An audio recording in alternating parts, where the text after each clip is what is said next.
Hello, this is Rob here from robcubban.com, and today I'd like to show you how to put text on an image. It's an easy way to create an image for an otherwise hard to illustrate idea for a blog post or a magazine article. So say you want to do something like create a website and you can't for the life of you find a picture of someone creating a website because that would be fairly boring. It'll be just some person sitting behind a computer screen. This is a good alternative and it can be quite visually appealing. So we're going to put some text on the image, and I've already decided the font I'm going to use. It's called American Typewriter. And in order to get the type onto the image, of course, we use the type tool or press T on the keyboard, and then we want to select our font.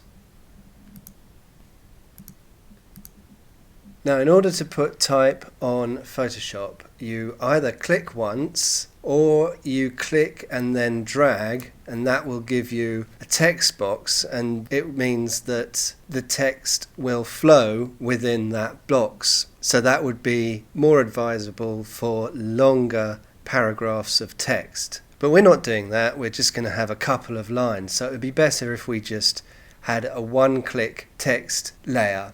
So we're going to get rid of this text box, and the way we do that is actually by getting up the layers palette and throwing away the text layer.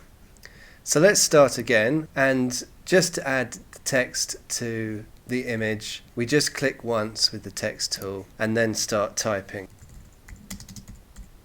So, as you can see, or as you can't see, it's come out at the wrong colour in the wrong size. It's white and very small.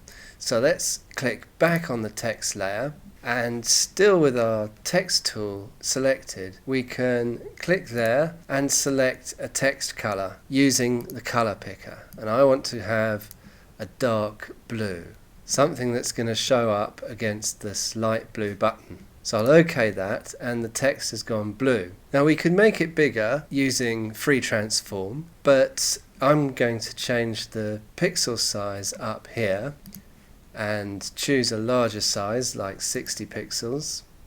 And you'll see that the line height hasn't increased along with the font size that we've just changed. And when this happens, you need to go to Window, Character.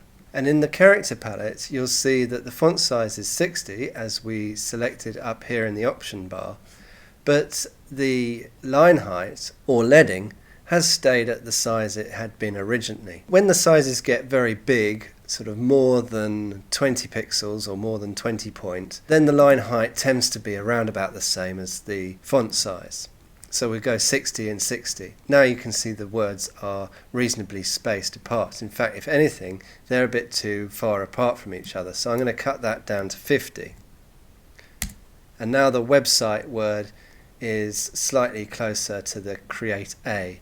And I think that's nice because we want to get them nice and compact together. So still up here on the options bar, we can choose whether we want it left aligned, centered, or right aligned. I'm going to keep it at centered. And we want to make sure it's nice and big, so I'm going to go free transform and make it even bigger. So at this stage I'm going to copy that layer just in case I need a live copy of the type, and I'm going to make one of those invisible. So the next stage you may not have to do if you are on Photoshop CC, but if you're on any of the Creative Suite versions of Photoshop, you need to rasterize the text layer in order to transform it onto the button. And in order to do that, you right click on the text layer and you rasterize type. And as you can see in the layers palette, you have lost that T icon that you used to have, and now the layer thumbnail is exactly the same as any other photographic layer in a Photoshop document, i.e. it's now made up out of pixels, whereas before when it was a text layer it was made out of vector. You could edit the text, so if I made a mistake with one of the words, I could go back and type it out again. However, with this new rasterized layer, which is converted into pixels, of course I cannot change the spelling and I cannot edit that text. But what I can do to it is transform it in a way that it looks like it's written onto that button. And the way I'm going to do that is with free transform. As you know, that's Command or Control T. And we need to fit it onto this button. And the way you do that isn't only by clicking on the corners and holding down Shift, which is what I'm doing, which is just making it larger or smaller proportionately. You need to click on the various corners and middle grabbing points whilst holding down Command or Control. So the best thing to do to start off with is hold down one of the middle points there, and this will turn it into a parallelogram as I'm holding down Command or Control. And what I'm going to do is I'm going to put it down like that so it roughly follows the shape of the button. And at this stage you can still hold down Shift and make the whole box smaller.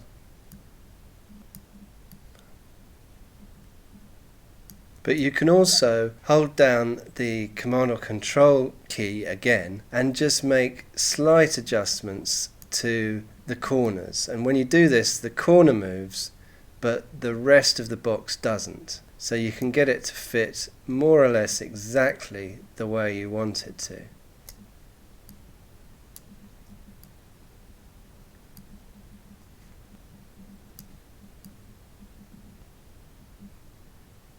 And when you're happy with it, you hit return after you've finished with the free transform tool.